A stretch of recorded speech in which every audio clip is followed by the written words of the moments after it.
In San Francisco, for example, that mass influx took place during the Second World War, as blacks from the South were attracted by jobs in new war production facilities, notably the Kaiser shipyards. The blacks from the South flooded the western state, and this was later after they had already flooded the northern states. And so World War II, it took place between 1939 and 1941. And this is where job opportunities became available in the San Francisco area. And so it's understandable that the blacks from the South would find this place attractive, because just like everyone else, they just wanted to put food on their table and they wanted to have a roof over their head, right? So this is understandable that they would come there. But this was not the problem, right? The problem was the culture that they brought with them, and which many of the people that lived there, they despised, as we'll see as we continue to read in the book Black Rednecks and White Liberals by Dr. Thomas Sowell. Henry Kaiser recruited Southern blacks and brought them to the San Francisco Bay Area by the trainloads. The black population of San Francisco, which had been less than 5,000 in 1940, rose to more than 40,000 by the time of the 1950 census. And the black populations of Oakland and Berkeley also rose several-fold during the same decade. There were a small group of people who viewed themselves as Negro or black people who were already in the Bay Area before the great migration of black people from the South. And so this is similar to what we saw in the other cities in the North and in the Midwest. And so the Negroes already living in the Bay Area were acculturated as well. And so they blended in with the rest of the normal society. But the blacks that came in droves, they ended up significantly outpopulating those people who were already there.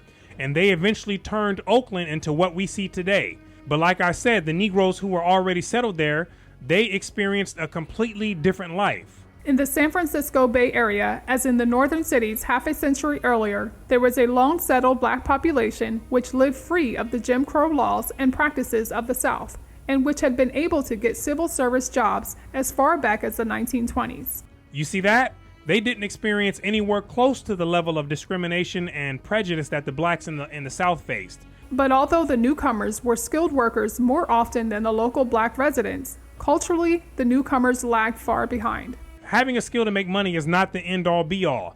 Some people think that just because they make a lot of money that now they should be respected as an upper-level member in society. And that's just not the truth, although the American society tries to sell that narrative.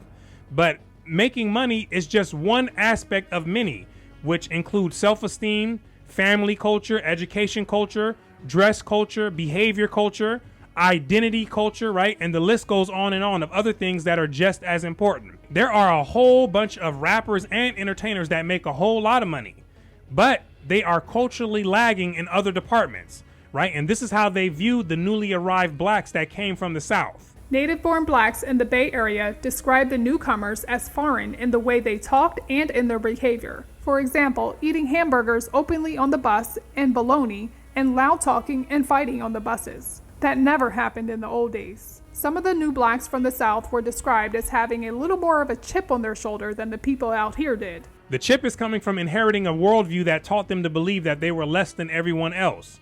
And so in many ways, they felt compelled to prove themselves. And so feeling inferior, that will for sure make someone feel like they have a chip on their shoulder. Many local blacks thought that white racism increased after World War II, when both Southern blacks and Southern whites began arriving in large numbers. And those Southern whites were wild too, right? The Northern whites, they complained about them as well. And we talked about it in a previous video where they had news headlines saying that the hillbillies are worse than the Negroes, right? And that they're quick with the knife, right? But the difference is that the vast majority of those Southern whites, they eventually dropped the redneck culture. But the vast majority of the blacks, what they did was they took the black culture to the next level. A similar retrogression in race relations on the Pacific Coast during the Second World War occurred in Portland, Oregon, where again there were large influxes of black workers to take jobs in the growing war industries. These new black arrivals, with little education, were resented by the small group of law-abiding and self-sustaining Negroes already living in Portland. As in other places and times, a ghetto now developed in Portland, and discriminations in regard to civil rights were instituted. Now those who identified as white began stripping away social privileges, and then they began discriminating, right? And thus the beginning of the Portland ghetto, right? To keep those black people contained within a certain section of town and keeping them amongst each other. The question is whether the advancement of blacks is helped or hindered by promoting a black identity built around a redneck culture whose track record has been largely negative for both blacks and whites. Keeping the black identity alone is a setback within itself, right? It's a low status identity, and it's something that people need to move past in this final phase of freedom.